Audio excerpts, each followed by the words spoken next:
संतप्त मानस शांत हों, जिनके गुणों के गान में वे वर्धमान महान दिन विचरे हमारे ध्यान। आचार्य जयसेन की जो 3 गाथाएं आई हैं 125वीं गाथा के बाद, उनमें से 2 की चर्चा कल अपन कर चुके हैं। अब तीसरी गाथा अभी पढ़ते हैं। 195वें पृष्ठ, समय सार अनुशीलन भाग 2। जो धम्मम तुमुत्ता जानदि उपयोगमप्यगम शुद्धम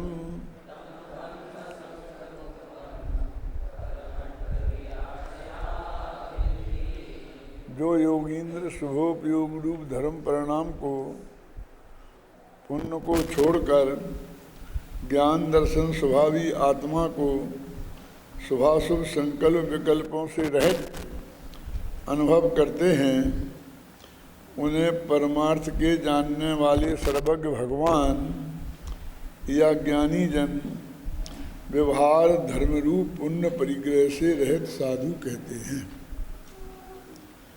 देखो, ये गाथा ऐसी की ऐसी अमृतचंद्र में भी आई है।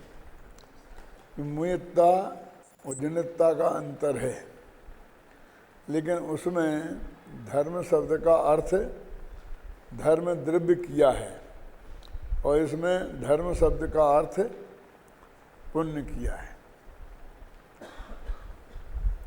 उक्त गाथाओं पर गहराई से दृष्टिपात करते हैं तो निम्नांकित बातें विशेष ख्याल में आती हैं। यदि ये 3 गाथाएं नहीं होती तो क्या कमी रह जाती, और इन 3 गाथाओं में उनके जुड़ जाने से क्या विशेषता आ गई है, इस बात को यहाँ बताते हैं और क्या अंतर आया है। इन 3 गाथाओं में मध्य की गाथा 32वीं गाथा के समान ही है। जो 32वीं गाथा थी उसके समान ही है, मात्र अंतर इतना ही है कि उसमें समागत जनित्ता पद के स्थान पर इसमें मुयत्ता पद आया है। जनित्ता का अर्थ जीतकर होता है और मुयत्ता का अर्थ छोड़कर होता है। कहना ये चाहते हैं कि भाई इसमें ऐसा कोई बहुत बड़ी नया प्रमेय उपस्थित कर दिया गया हो, ऐसी कोई बात नहीं है। लेकिन ये तो 20-20 गाथाएं बनाते हैं, एक एक पद बदल कर, तो एक पद बदल कर उन्होंने एक गाथा ऐसी बना दी। दोनों पक्ष हैं इसमें।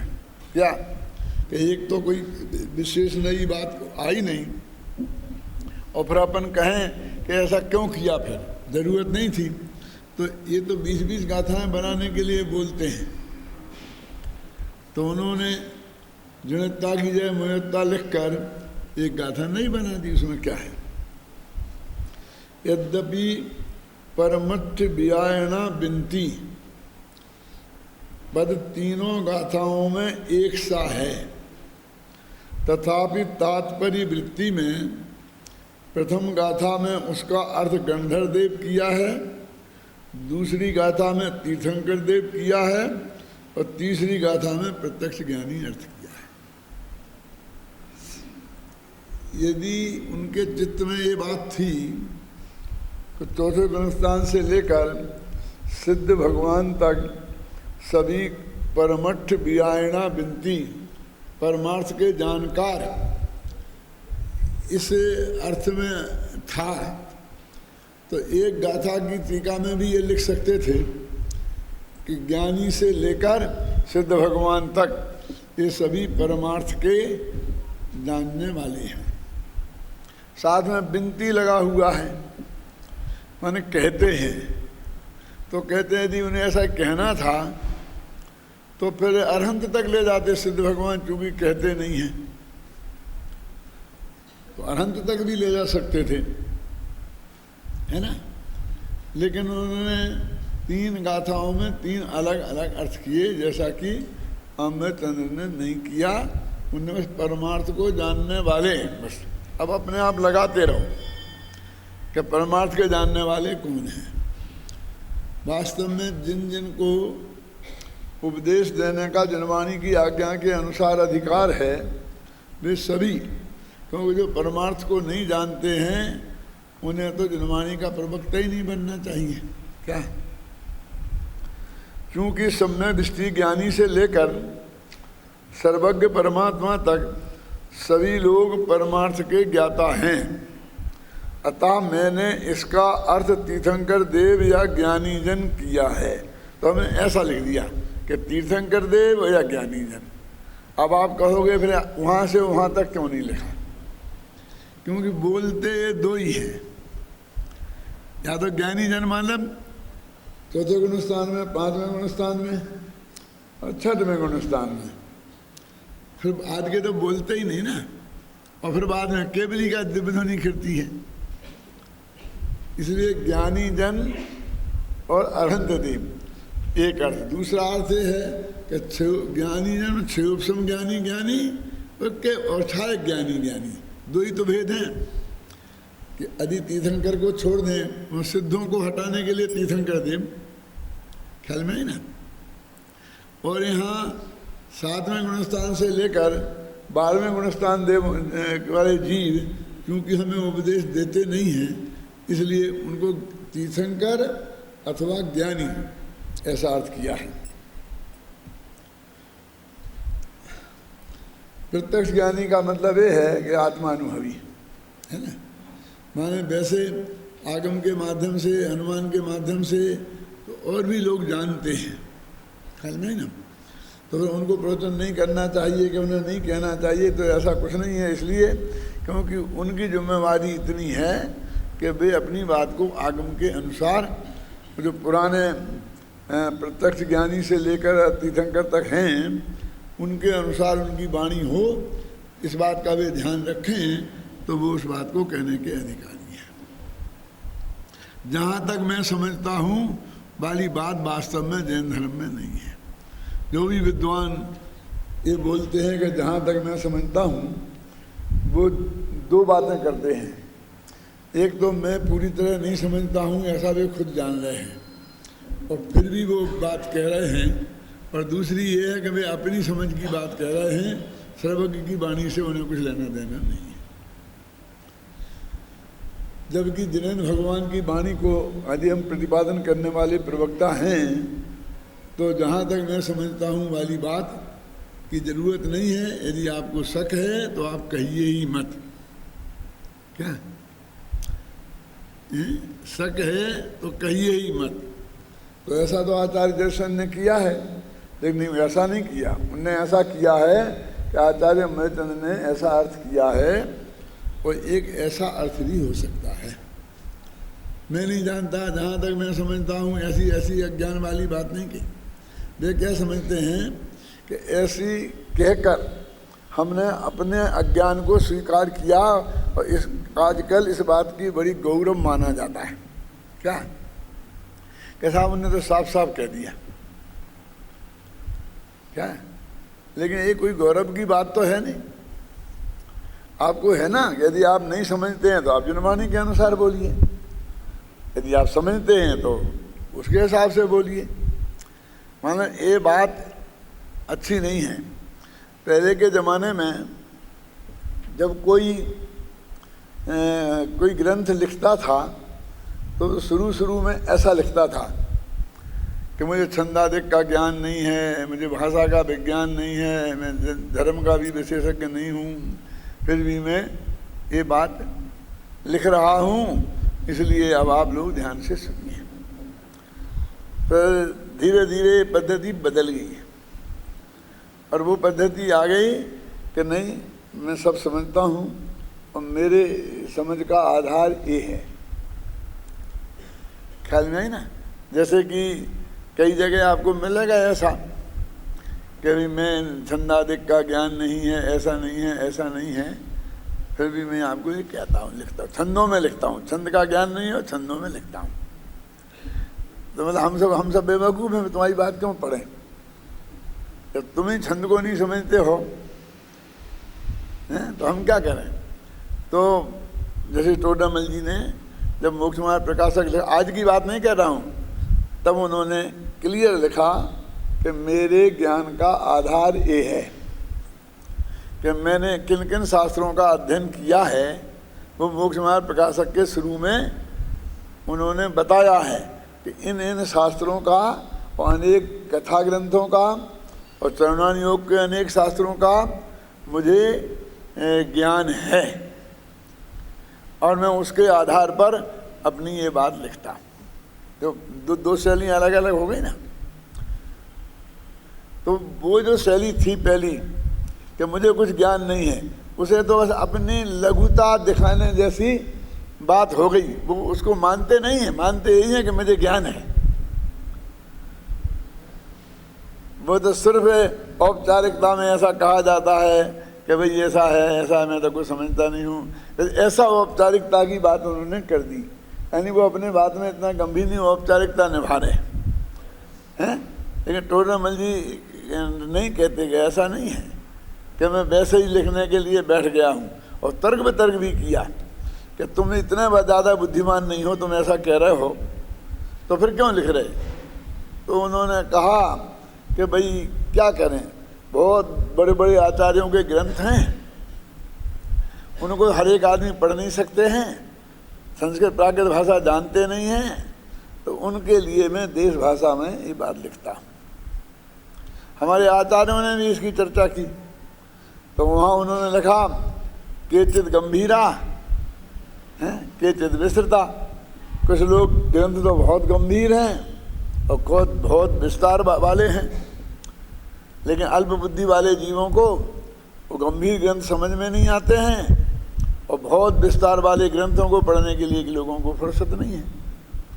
इसलिए मैं संक्षेप में क्या लिखा, लघु से है ना, अल्प बुद्धिम लघी से ऐसा शब्द पढ़ा है ना, प्रमाणादर्थ संसिद्धि तदा भाषा विपर्या लक्ष्मा अल्प बुद्धिम लघी से। उनने ये बात अपना कारण बता दिया कि मैं इसलिए लिखता हूँ। समझ में आई ना। और आज मैं शायद सुबह के व्याख्यान में आई थी क्या बात कि भाई एक आचार्य ने लिखा क्या है, ऐसी क्या बात है कि मैं लिख रहा हूँ तो इसमें ऐसी कौन सी बात है। लिख रहा हूँ मैं, मेरे को भाव आया है, अपनी बुद्धि व्यवस्थित हो जाए और लोगों को भी लाभ हो जाए, इसलिए मैं उसका अर्थ लिख रहा हूँ। उसमें क्या बात है, माने आप क्यों लिख रहे, इसका सवाल क्या है। क्योंकि आजकल एक नई पद्धति आई है ना, और बात सच्ची भी है कि आदमी पढ़ने से विद्वान बनता है, फिर उसी बात को पढ़ाने से थोड़ा अनुभवी बनता है, और उसी बात को फिर लिखने से परफेक्ट बनता है। ऐसा अंग्रेजी में कोई ऐसा कहावत है, समझे ना। तो मुझे परफेक्ट बनना है, इसलिए मैं लिख रहा हूँ। अपने स्वयं अध्ययन के लिए मैं पढ़ता हूँ, लेकिन जब मैं पढ़ाने बैठता हूँ तो मुझे उसकी गहराई से जिम्मेदारी महसूस होती है, तो उसके लिए मैं विशेष अध्ययन करता हूँ। और कभी कभी तो पढ़ाते पढ़ाते बीच में भी कई नए प्रमेय समझ में आते हैं।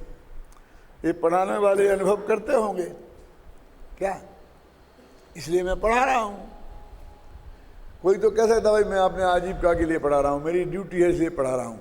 फिर ऐसे लोग भी तो हैं कि जो बिल्कुल कहते हैं मुझे कुछ पैसा नहीं चाहिए, कुछ नहीं चाहिए, मेरी आजीविका का भी मेरे पास सब साधन है, लेकिन मैं तो पढ़ाऊँगा। लेकिन आपने मुझे पढ़ाने का अवसर दिया, इसके लिए मैं आपका बहुत बहुत धन्यवाद देता हूँ, उपकार मानता हूँ। ये नहीं कहते मैंने उपकार किया, ऐसा नहीं कहते हैं। क्यों? कि वो जानते हैं कि मैं पढ़ाने का मौका मिला तो उससे मुझे और गहरी स्टडी हो गई, उसके लिए मैंने गहराई से पढ़ा और समय निकाला, तो मेरी और गहरा अध्ययन हो गया। ऐसे मैं लिखता हूँ। पुराने ऐसे बहुत से कवि और ऐसे लेखक हुए हैं, क्योंकि उस वक्त तो छपते ही नहीं थे, छपने का तो लोगों ने था ही नहीं। उनकी वो एक ही कॉपी रह जाएगी। ऐसा भी बहुत से लेखकों के साथ हुआ। क्यों? उनने यदि मंदिर में पहुंचा दी वो कॉपी उनके मरने के बाद उनके बाल बच्चों ने, तो वो शास्त्र भंडारों में सुरक्षित भी हो गई। यदि उन्हीं के घर पर ही पड़ी रही होगी और रद्दी की पोटली समझकर सड़े सड़ाए कागजों को उनके उत्तराधिकारियों ने उसे नष्ट कर दिया होगा, तो खत्म भी हो गया। उस वक्त तो 2-4 कॉपी हो जाएं ये बहुत बड़ी बात थी, यही बड़ा प्रकाशन था, क्योंकि वो बहुत कठिन काम था। उसके लेखक मिलते थे तो उनको अक्षरों की गिनती के हिसाब से मेहनताना देना पड़ता था। वो कोई मेहनताना इतना ज़्यादा नहीं होता था। बेचारे उन 8-8 घंटा लिखते थे तो अपने घर का खर्चा मुश्किल से चला पाते थे, ऐसा ही होता था। लेकिन आप समझ लीजिए कि एक आदमी ने एक साथ 1 महीना भर में लिखा तो उसको इतना पैसा तो आपको देना ही पड़ा गया, उसके महीना भर का खर्चा उसके घर वालों का चल जाए, उसके लिए बहुत कम था, लेकिन देने वाले के लिए बहुत अधिक था।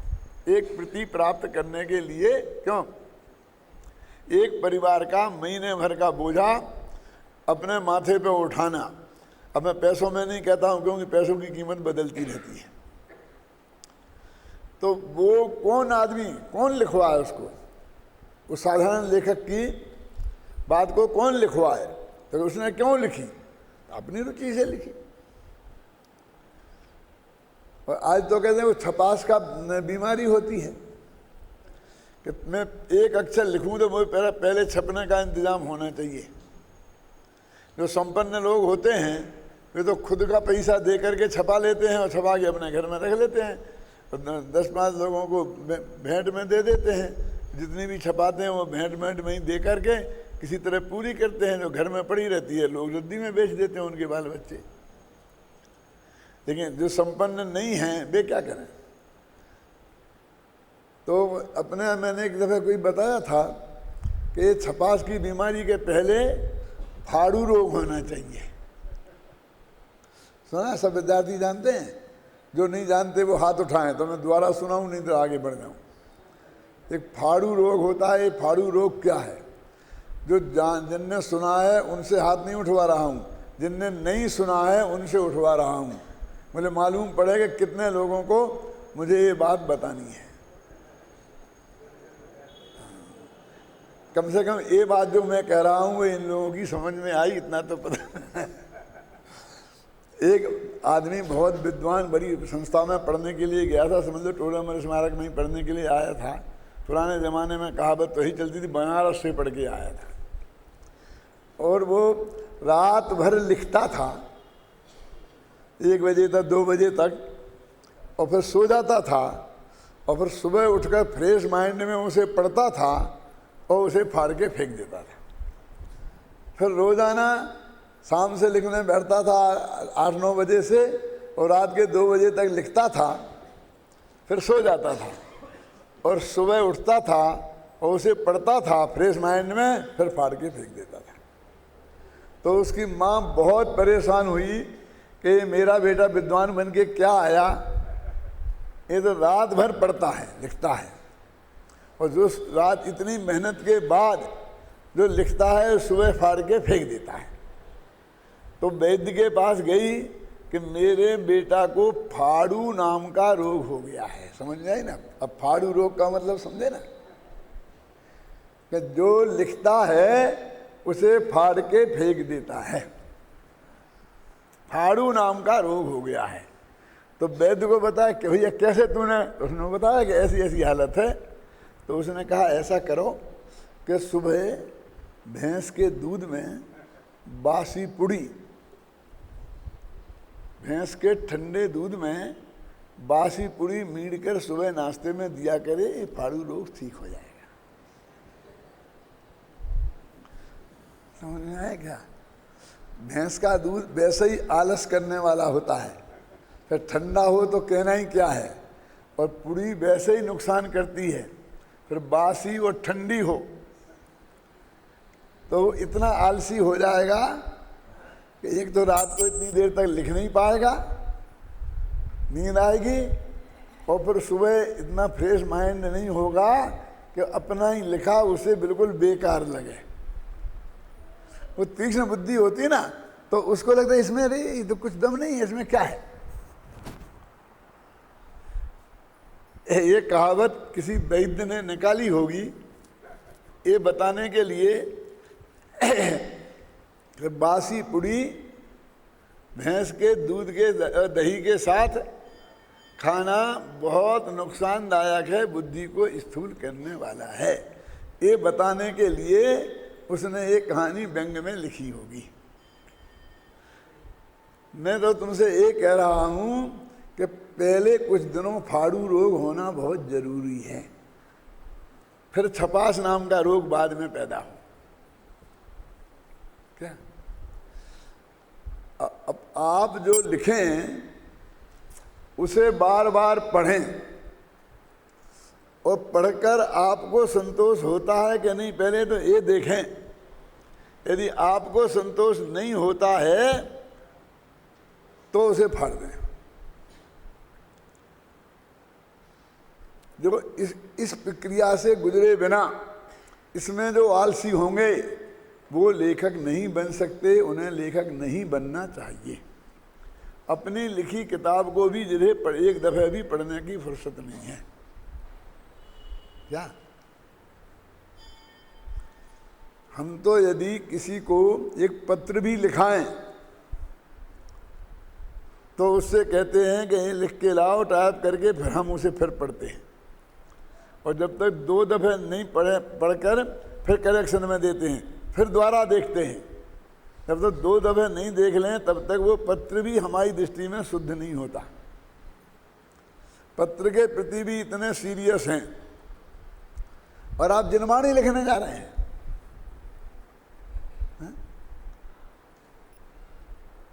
आप जनवाणी लिखने जा रहे हैं। मैं किसी का नाम नहीं लेता हूं, लेकिन बताता हूं, मैंने ऐसे लोगों को देखा है कि जनवाणी लिखना है किसी का, तो उन्हें बुलाया उसको शॉर्ट हैंड वाले को, और बराबर बोलते गए बैठे बैठे अर्थ गाथा का, छंद का, और फिर कह दिए टाइप करके छपने में दे दो बस। और प्रूफ रीडिंग, मैं प्रूफ रीडर थोड़ी हूँ, दूसरा आदमी प्रूफ रीडिंग करके छाप देगा, बस खत्म। वो कूड़ा करकट सब चला जाएगा, ख्याल में आई ना। तो बस वो कभी उसकी किताब को कोई पढ़ेगा नहीं। एक किताब से इज्जत हो जाएगी, खाक में मिल जाएगी मिट्टी में, फिर उसके नाम से दूसरी किताब भी कोई अच्छी भी आएगी तो अभी उसे कोई पढ़ेगा नहीं, वो पढ़ने ही लायक नहीं होगी। क्या आपने मूर्तिकारों को नहीं देखा, आपने चित्रकारों को नहीं देखा? वे मूर्ति बनाते हैं, चित्र बनाते हैं, और दूर खड़ा होकर ऐसा देखते हैं बारीकी इसमें एक कमी लगेगी, फिर जाके सुधारते हैं, फिर दूर से जाके देखते हैं कि इसमें एक कमी लगी, फिर सुधारते हैं। करते हैं कि नहीं करते हैं? और कभी देखते हैं कि ये तो बने मज़ा ही नहीं आया तो पूरा चित्र फाड़ देते हैं। 100 चित्र बना बना के फाड़े तो एक चित्रकार बनता है। ऐसा कोई चित्रकार नहीं कि उसने ऐसा लेके फटाफट बना दिया और सही हो गया, समझे ना? ऐसे ही लेखक का है, ऐसे ही विद्वत्ता का है। आप है अपना कैसेट बनवाओ जो भाषण प्रवचन करते हैं, और फिर उसे चलाओ घर में अपने कमरे में और बैठ के सुनो। फिर उसमें जो गलतियां हों अगले दफे सुधारो, फिर सुनो। ख्याल में आई ना? तब आप परफेक्टनेस आएगी। और कहो नहीं साहब हम तो बिना ही ऐसा करे और वहाँ बहुत लोग पीड़िता हो गई हमारी, तो हो गई होगी, उसमें कौन सी आश्चर्य की बात है। ऐसे लोग भी तो बहुत हैं इस जगत में कि जो महास्थूल बुद्धि हैं। उस गांव में कोई वक्ता पहुंचा ही नहीं, पहली दफ़े जो तुम्हारे पास तत्व ज्ञान की असली बातें हैं उसे सुनने को मिली तो वो तो गदगद हो ही जाएगा। उनने पास कर दिया, किनने? जो कुछ नहीं समझते हैं क्या कीमत है। तुम पहले अपने को ही पास करो ना, और फिर कोई इसके विशेषज्ञ विद्वानों से पास करवाओ। और विशेषज्ञ विद्वान भी औपचारिकता में साहब आपको प्रोत्साहित करने के लिए बोल दें कि हाँ नहीं बहुत बढ़िया, एकदम अच्छा, हमको जान के बहुत प्रसन्नता हुई, बहुत खुशी हुई, ऐसा देखकर आपका ऐसा कर करके कहें ऐसा बच्चों को प्रोत्साहन देना चाहिए। क्या कीमत है उसकी, मैं घबराना नहीं। कुछ लोग ऐसे होते हैं कि खाना खाने किसी के घर जाएं तो बहुत प्रशंसा करते हैं खाने वाले, कितना बढ़िया बनाया है, अरे ये तो गुलाब जामुन तो टॉप का है, फलानी चीज़ तो इतनी बढ़िया है, ये बराबर। तो उनसे कहें कि भाई इसमें कहाँ था, कोई दम तो था ही नहीं, नमक नहीं था चटनी में उसमें। अरे साहब प्रशंसा करनी चाहिए, जो कहता है कि कैसा ही बना हो प्रशंसा करनी चाहिए, उसकी प्रशंसा से क्या मतलब है, क्या प्रयोजन है?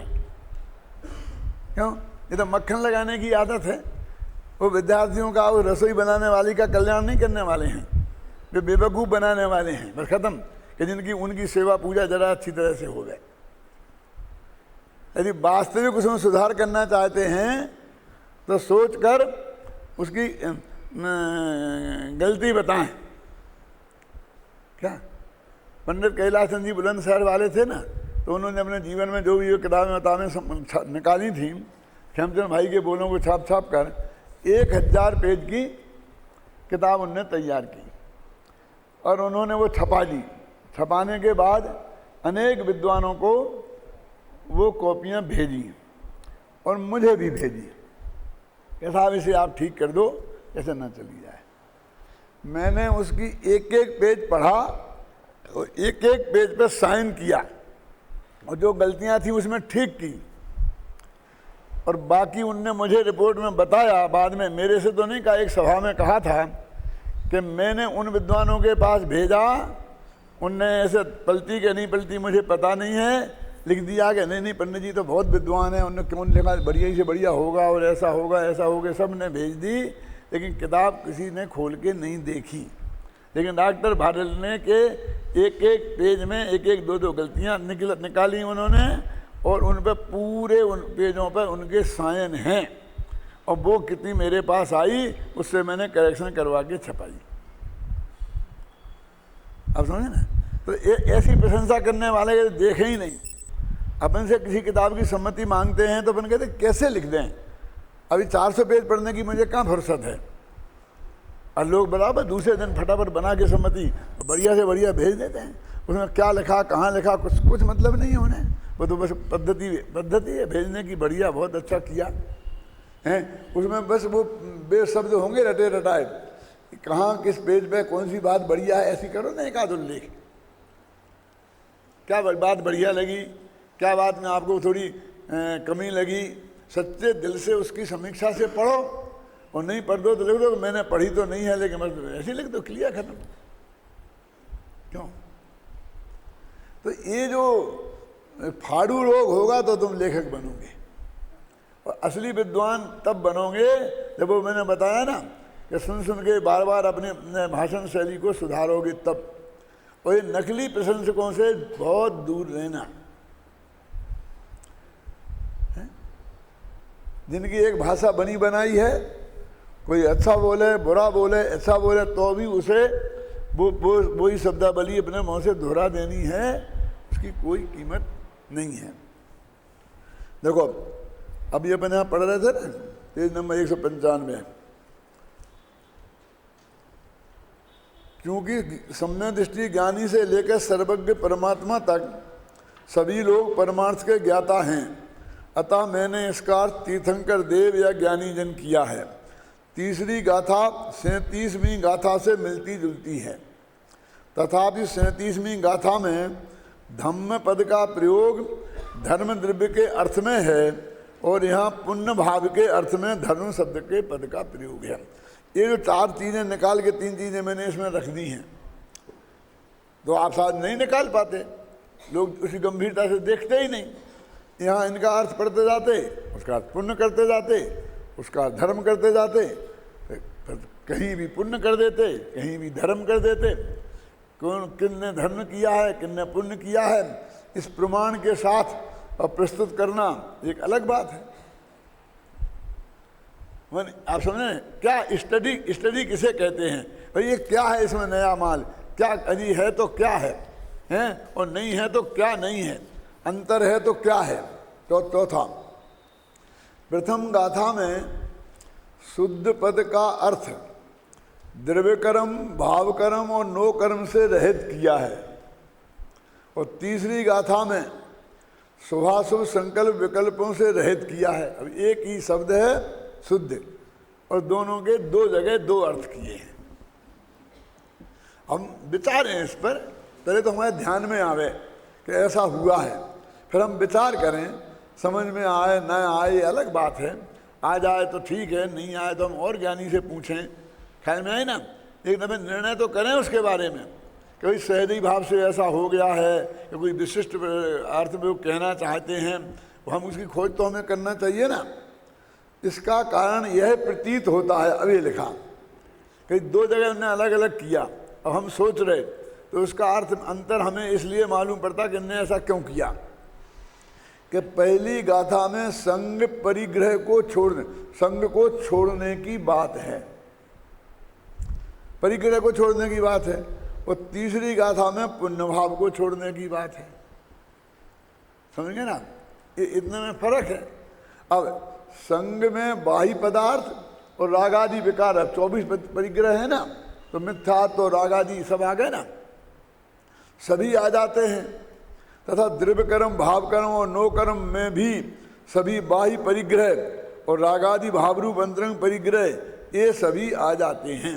तो वहाँ अकेला पुण्य की बात कहना चाहते हैं कि धम्मम शब्द का प्रयोग है इसलिए, और यहाँ संग माने शुभाशुभ भाव सब 24 परिग्रह, संग माने परिग्रह है ना, तो 24वां परिग्रह लेना चाहिए। अब अपना ध्यान जब भी जाता है, कितना ही पढ़ लें अपन, जब उनसे कहते हैं सब संग मुक्कम, सब परिग्रह से रहित, तो हमारे ध्यान में बाहर बस स्त्री पुत्र आदि मकान कपड़े लत्ते बस ये जाता है खत्म। और हम भाषण यहाँ करने लगेंगे कि आज के मुनि तो गाड़ियाँ रखते हैं, साथ में टीवी रखते हैं, फ्रिज रखते हैं। अब आज के मुनि क्या करते हैं, तुझे क्या लेना देना है, क्यों फड्डे में पाँव फंसा रहा है? तू तो ये बोलना संग माने 24 परिग्रह और 24 माने क्या, 24 माने मिथ्यात्व, क्रोध, मान, माया, लोभ, हास्य, रति, अरति, शोक, भय, जुगुप्सा, ये 14 अंतरंग परिग्रह और 10 बाह्य परिग्रह। और अंतरंग परिग्रह को हम बांटें तो दो भागों में बांट सकते हैं, राग और देश। तो वो राग, देश और बाह्य परिग्रह से रहित, ऐसा अर्थ कर झगड़ा खत्म हो गई। व्याख्या तो ये है। वो आज के मुनि क्या कर रहे हैं, वो एक तो उसके बारे में कमेंट्स करना खतरे से खाली नहीं है, खाली में है ना। और दूसरी बात ये है कि उससे अर्थ कहाँ स्पष्ट हुआ। जब ये लिखा गया था तब आज के मुनि कहाँ थे, उनके लक्ष्य थोड़ी लिखा गया है, उनके लिए थोड़ी लिखा गया है। लेकिन उस संग शब्द का अर्थ हम पूरे उसके व्यापक अर्थ में लें। क्या है? कोई कह रहे संग तो लिखा है, तुम राग देश मुफ्त में कह रहे, तुम पुण्य को छोड़ने की बात मुफ्त में कह रहे, लेकिन राग देश में 24 परिग्रह में पुण्य आया क्या नहीं, बोलो कहाँ आया बताओ, कौन बताएगा? विद्यार्थियों में से हाथ उठाओ। 24 परिग्रह हैं, उसमें पुण्य कौन से परिग्रह में आएगा?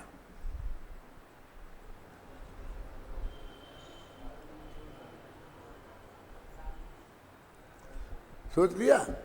अब देखो, जब हमने 25 कसायों को राग व देश में बांटा तो वो राग में आया ना, राग में आया और शुभ में आया। तो वे जो कसाएं राग रूप होती हैं वे शुभ और अशुभ दोनों प्रकार की होती हैं। देश को तो अशुभ ही माना है, उसे तो शुभ किसी ने माना नहीं है। तो राग रूप जो कसाएं, तो लोभ है, तो लोभ कसाय शुभ भी होती है और अशुभ भी होती है। कैसे होगी? जब राग तो शुभ अशुभ दो भेद है ना।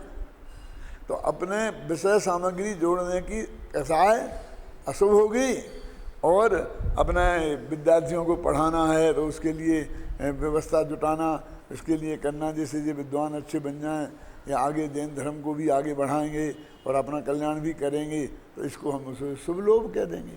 लोभ के बिना तो ये भी काम नहीं होगा ना। अर्थ का संग्रह तो उसमें भी होगा और इसमें भी होगा, क्यों? अब उसमें इसलिए नहीं होगा, उसमें क्या होगा कि धंधे पे बैठ कर झूठ बोल के दुकान पे करना पड़ेगा। क्योंकि समाज तो उसको देगा नहीं, तुम भीख मांगोगे तो। और ये अच्छा काम है तो समाज दे देगा, तो दुकान में बैठ के नहीं करना पड़ेगा। तो तुम अपना इस धर्म के काम को, पढ़ने पढ़ाने के काम को कर सकते हो, और एक जरा सी अपील में तुम्हारी वो व्यवस्था हो जाएगी। लेकिन वो व्यवस्था भी भई ना, तो आखिर शुभ अशुभ का भेद कैसे पड़ेगा? तुम कहोगे साहब पैसा की बात क्यों कर रहे हो?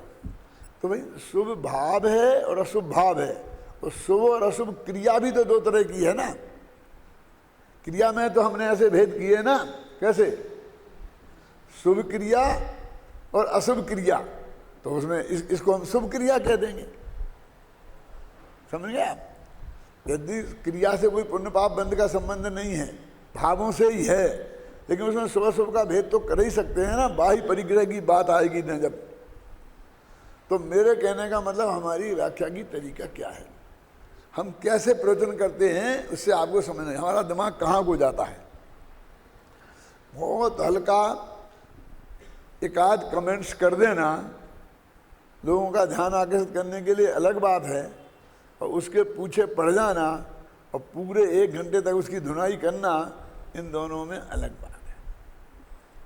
लोगों का ध्यान यहाँ तक नहीं जा पाएगा, ख्याल में आई ना? तो इसलिए वो एक दोनों में अंतर है, ये हमको बारीकी से समझना चाहिए। मेरे कहने का मतलब ये है, उस लेवल तक उस बात की चर्चा नहीं करना चाहिए कि जिस लेवल तक जाने पर झगड़ा खड़ा हो जाए और सामने वाले का विरोध सामने खड़ा हो जाए। ये पॉइंट मैं बताता हूँ आपको। धर्म के 10 लक्षण में भी ऐसी कमेंट्स मिलेंगी। आप भी कह सकते हैं कि आपने भी तो धर्म के लक्षण में लिखे हैं ना ऐसे कमेंट्स,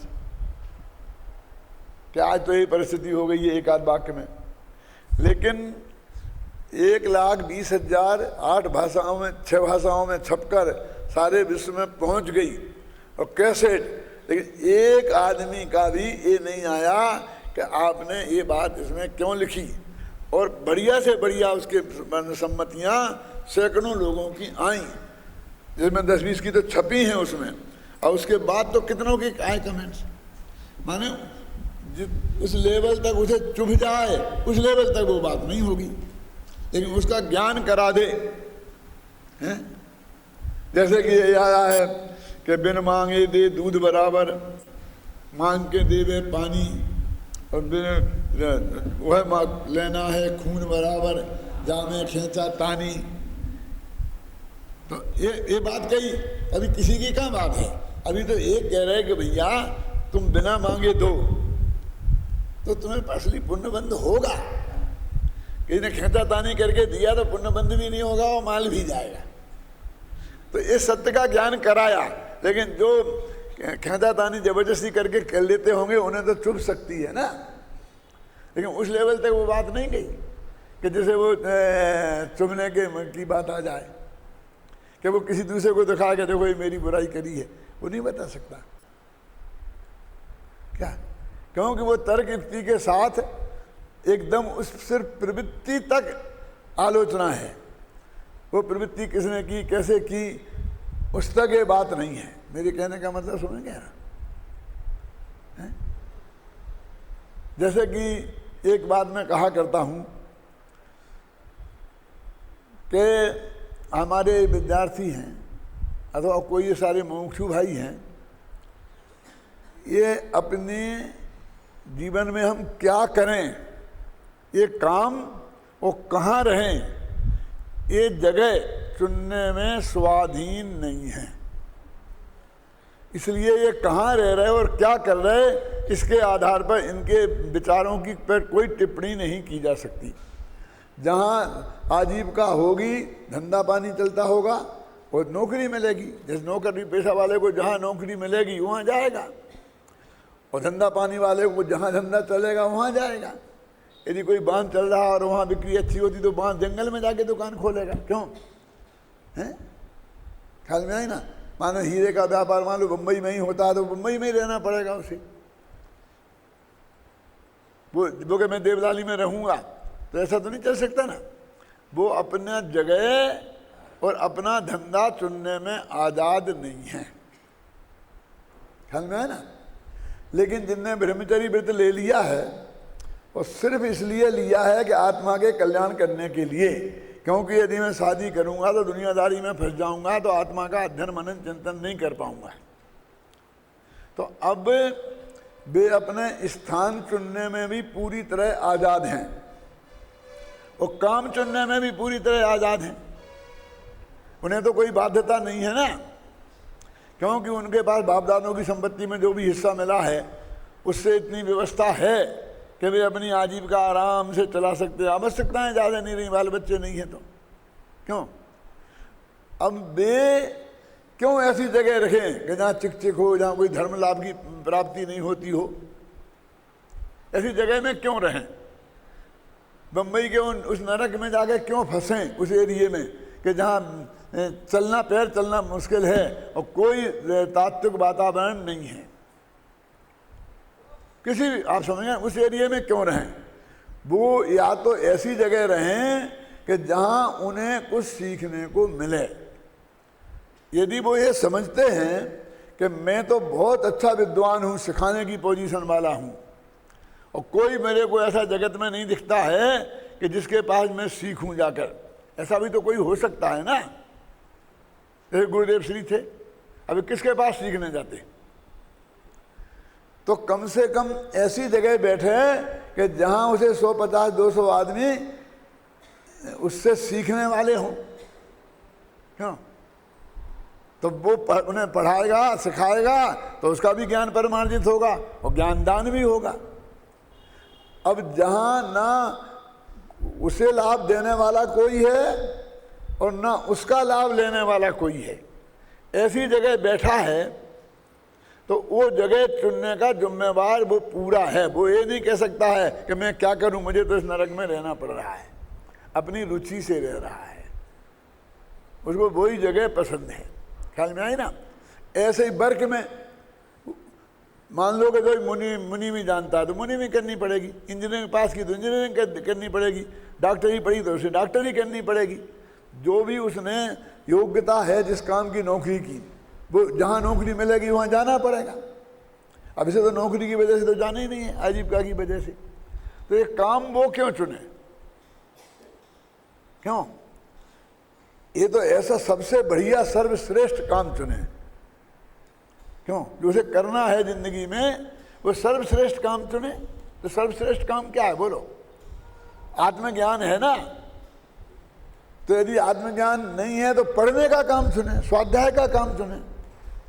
यदि वो समझता है कि मैं काफी ज्ञानी हूं तो पढ़ाने का काम चुने।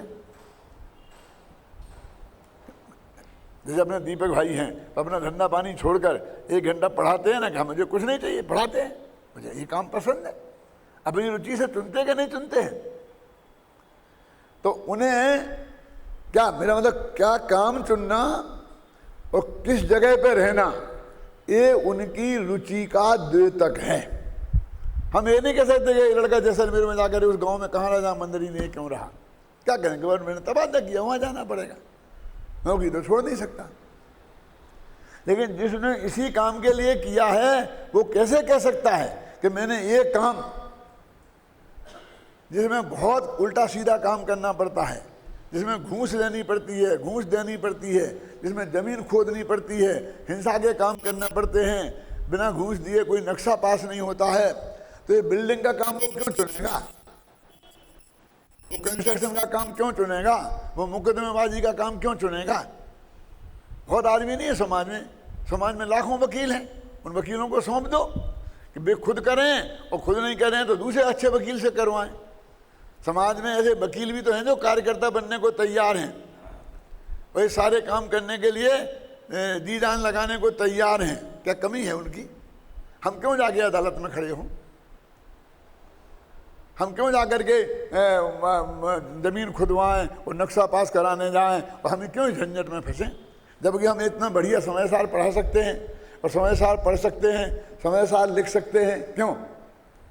मेरे कहने का कि वो जो वर्क उनने चुना है और वो जो उनने स्थान चुना है उसके वो जिम्मेवार हैं, उनकी वो रुचि वो ही है। ये झूठी बात है कि उन्हें आत्मा कल्याण की बात करना है। आत्मकल्याण की बात तो कभी कभी इसलिए करते हैं कि जिससे उनको उसका लाभ मिले, क्योंकि जनता तो जो ज्ञान का प्रचार करे, जो ऐसा करे, उनकी कीमत करता है ना, इसलिए थोड़ी थोड़ी बात, सहयोग की बात इसलिए करते हैं। साहू जी से मेरी ऐसी चर्चा हुई थी, मैं बहुत मार्मिक बात बताना चाहता हूँ। फतेहपुर में साहू जी ने मेरे से कहा कि पंडित जी 2500 निर्माण महोत्सव समिति बनी है और इसका बहुत अच्छा काम हम करना चाहते हैं। हम चाहते हैं कि इसमें 2-4 करोड़ रुपया इकट्ठे हो जाएं तो हम बहुत काम समाज का कर सकते हैं। इसलिए आपकी वाणी में बहुत ताकत है और हजारों लोग आपके अन्यायी सुनते हैं, तो आप यदि थोड़ा हमारे इसमें सहयोग करेंगे तो हम बहुत बहुत आपके आभार मानेंगे। फतेहपुर में हम और वो बगल बगल में ही ठहरे थे, पंच कल्याणक में। उनने मेरे से बात कही। मैंने उनका साहू जी एक बात कहूँ, आप बुरा मत मानना। कि क्या? आप जैसे लोग 1 सेकंड में आपको विकल्प आवे कि 4 करोड़ रुपया ज़रूरत है उस काम के लिए, तो 1 सेकंड में चेक पे साइन करके आप दे सकते हैं और आपको एक कुछ भी आपकी व्यवस्था में विकल्प गड़बड़ी नहीं होगी। सब काम वैसे ही का वैसा चलता रहेगा। 1 सेकंड का आपका काम, और इसमें हम जैसे 10 पंडित लग जाएं, ख्याल में आई ना, तो तुम्हें 4 करोड़ 1 साल में करके नहीं दे सकते। अरे बाबू भाई ने संकल्प किया था ना कुन खान के लिए, मरे दे दम तक नहीं कर पाए थे, और 10 वर्ष में भी क्यों नहीं कर सकते हैं। और जो काम हम करते हैं वो काम आप में से कोई नहीं कर सकता।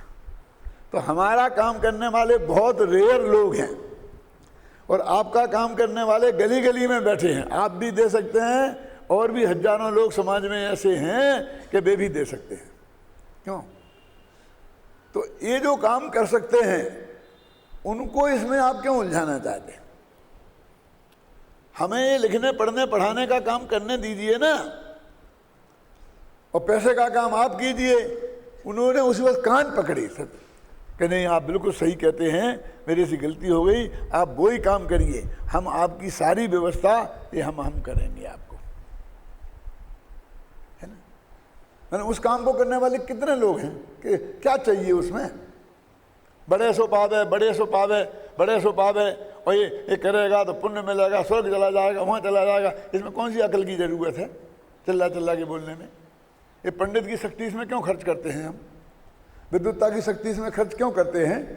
उसे आत्मा की गाथा, समय सार की गाथा पढ़ने दो ना, पढ़ाने दो ना। ये मैंने उनसे कही थी और मेरा विचार बिल्कुल पक्का है ऐसा, और आज तक विचार में मेरे में कोई परिवर्तन उस दिन से आज तक नहीं हुआ है। मेरा मतलब समझे ना। तो हम ऐसा काम चुने। मान लीजिए हम आज़ाद नहीं हैं, आप कहने आपने तो हमसे बता दिया कि जहाँ नौकरी मिलेगी वहाँ जाना पड़ेगा और जो काम मिलेगा वो करना पड़ेगा, लेकिन हम पार्ट टाइम में तो ये काम कर सकते हैं ना अपनी रुचि का। हर एक आदमी को एक हॉबी होती है, पूछते ना कर काम क्या है और हॉबी क्या है। बड़े बड़े ऑफिसर जो 1 गिलास पानी उठा के नहीं पीते हैं, घर में आगे उनके गार्डनिंग की हॉबी होती है, तो ज़मीन आकर खोदते हैं, अपने हाथ से पौधा लगाते हैं, उसमें खाद डालते हैं, उसमें पानी डालते हैं, रोजीना सुबह उठकर अपने यहाँ की घास सींचते हैं कि नहीं सींचते हैं? क्यों? क्यों? ये साहब मेरी हॉबी है। तो आप अपनी हॉबी तो ये तत्व ज्ञान के प्रचार प्रसार को बना सकते हैं ना, बनानी चाहिए ना। उन 2 बातों में अब आप रहना आपके हाथ में नहीं है कहाँ रहना है, तो जहाँ रहें वहाँ भी पकड़ के जिसको जो मिले, जितने मिले उनको करें। क्यों? अपने हॉबी के रूप में 8 घंटा वो काम करें और घंटा 2 घंटा अपना ये काम करें। जहाँ जितना जैसा मौका होगा आपको अवसर मिलेगा। हम भी 2 बातें तो नहीं कर सकते कि स्थान नहीं चुन सकते और आजीविका के लिए काम नहीं चुन सकते, लेकिन हमारा बचे हुए समय में जिसमें हम आज़ाद हैं, हम चाहे गार्डनिंग करें, चाहे स्विमिंग करें, पानी में जाके तैरें, चाहे हम कुछ भी होती है हर एक की हर एक हॉबी, तो हम अपनी इस हॉबी को एक तत्व ज्ञान के अभ्यास का और तत्व ज्ञान के प्रचार प्रसार का हेतु बना सकते हैं। ख्याल में आई ना? तो ये जो बात हमने कही वो बिल्कुल वास्तव में किसी के प्रति राग द्वेष वाली बात नहीं है। इसमें कोई आगे हमके गला नहीं पकड़ सकता है कि आपने ये बात क्यों कही, और अपना जीवन सुधारना चाहे तो सुधार सकता है। आप लोग हैं, अपना जीवन का इस तरह से उपयोग करना चाहें तो कर सकते हैं। कोई ब्रह्मचारी सुने और यदि उनका जीवन इस तरह का नहीं है तो वे भी सुधार सकते हैं, और नहीं सुधारने को जावें तो भी कम से कम हमारा गला नहीं पकड़ सकते हैं कि आप ऐसा क्यों कहते हैं। हम ये कहते हैं इसमें क्या गलती है, क्यों ये आपके लिए नहीं है, आप निश्चिंत रहो, आपको जो करना है अपना मनुष्य जो बर्बाद किया है तो किया है और भी करो। लेकिन बाकी और बहुत ब्रह्मचारी हैं हमारी इस उम्र में भी होने वाले होंगे ना, हम तो उनके लिए कह रहे हैं। आगे के लोगों को हम मार्गदर्शन करें कि नहीं करें, अब तुमसे क्या कहें, तुमने तो बर्बाद कर ही दिया, पूरा हो ही गया, करते करते 70-80 वर्ष हो गए, अब क्या करोगे तुम, अब क्या हो सकता है। ख्याल में है ना? तो आप ऐसी बात बंद करके ये जो नए लोग बनने वाले हैं उनके लिए सही मार्गदर्शन मिल जाए, इसमें क्या दिक्कत है क्या? तो हमने लिखने में भी आएगा, बोलने में भी आएगा, ज़रूरत होगा तो बिना उसके कहने में भी आएगा, क्या नुकसान है? कम से कम ये सारी जनता इस मामले में जागृत होगी, उसे समझ में आएगा तो वो आदमी का सही मूल्यांकन तो कर सकेगी। क्यों? ये कसौटी उसके ख्याल में आएगी अजित भाई, क्यों? तो वो कसौटी के आधार पर आदमी का मूल्यांकन तो कर सकेगा ना। आदमी की क्वालिटी का मूल्यांकन तो होना ही चाहिए ना। जब हमने गवर्नमेंट सर्विस छोड़ी 30 वर्ष की अवस्था में, जब चढ़ता हुआ काल होता है, हमने बहुत तरक्की के चांस होते हैं, तो लोगों ने बहुत कहा, हमारे रिश्तेदारों ने बहुत कहा, सब ने बहुत कहा, तो हमने एक ही बात कही कि शकुंतला की कमर कब तक नापते रहेंगे, सूरत तुलसीदास को कब तक पढ़ाते रहेंगे। जब हमें हिंदी साहित्य का अच्छा ज्ञान है, संस्कृत साहित्य का अच्छा ज्ञान है, तो हमको अभिज्ञान शाकुंतल पढ़ाना पड़ेगा, तो उसमें क्या है? महिलाओं का नख से सिख तक वर्णन है, और क्या है बोलिए? उनके नाखून कैसे थे, और कुंडलियाँ कैसी थीं, और जांघें कैसी थीं, और पेट कैसा था, और कमर कैसी थी, क्यों? इसका वर्णन पढ़ाते रहे, कब तक पढ़ाते रहेंगे? जब हमने अमृतचंद को पढ़ा सकते हैं, जब हम बड़े बड़े आचार्यों के जो संस्कृत प्राकृत के हैं उनका अर्थ बता सकते हैं, उन पर लिख सकते हैं, तो ये जिंदगी इसमें हम क्यों खराब करें? क्या कि नहीं साहब आप बहुत पछताओगे, क्यों? कि जिनके सेठियों के भरोसे जा रहे हो ऐसी बढ़िया गवर्नमेंट की नौकरी छोड़कर, बस अब हमारा पुण्य में उदय नहीं होगा, पाप का उदय होगा, तो यहाँ कौन से डाल लगे? यहाँ भी कोई गांव कहीं डाल देंगे, कॉर्नर में मरते सड़ते रहेंगे, बस उसमें क्या है? धक्के खाते रहेंगे, उसमें क्या है? हमारे पुण्य का उदय होगा तो 2 रोटियों की व्यवस्था हो जाएगी, लेकिन हम तो अमृतचंद को और कुंद कुंद को पढ़ाएंगे। ये एक कठोर डिसीजन लिया, सारे नज़दीक के लोग, रिश्तेदार जैसे अपन बोलते हैं, वो सब लोगों का विरोध था। मैं किसी का नाम नहीं लेना चाहता हूँ कि बहुत बड़ी जीवन में गलती कर रहे हो कि तुम बहुत पश्चाताप करना पड़ेगा। ख्याल में है ना? अब मैं ये बात इसलिए नहीं सुनाता हूँ कि भाई मैंने कोई बहुत बड़ा काम किया, मैं ये बात इसलिए सुनाता हूँ कि आप भी इस कसौटी पर देखें कि आपको यदि आचार्यों को पढ़ने पढ़ाने का काम मिलता है और आपकी आजीविका अच्छी तरह चल जाती है, तो फिर वो जैसलमेर के किसी कोने में जाकर और उनको इस तरह की चीज़ें जो गीत मिथ्यात्व की पोषक हैं उन्हें पढ़ाने में अपना ज़िंदगी खराब करने से क्या लाभ है? कि नहीं साहब वो लोग लाख लाख तक पहुंच गए और यहाँ जो रह गए वो बेचारे पड़े हैं, सड़ रहे हैं। क्या 10-15 हज़ार में पड़े सड़ रहे हैं, अपना आत्मा का कल्याण कर रहे हैं, इतनी बढ़िया शांति से उनकी ज़िंदगी बीती है, इतना बढ़िया काम करते करते उनकी ज़िंदगी बीती है, और उन्होंने वहाँ कितने कितने धक्के खाए हैं। ख्याल में आई ना? माने क्योंकि ये कोई भी संस्था समाज का ये निर्णय तो नहीं कर सकती है कि आपको उनकी बराबरी की व्यवस्था यहाँ कर दे। अब गवर्नमेंट ने एड देना बंद कर दी है तो कॉलेज वाले भी क्या दे रहे हैं?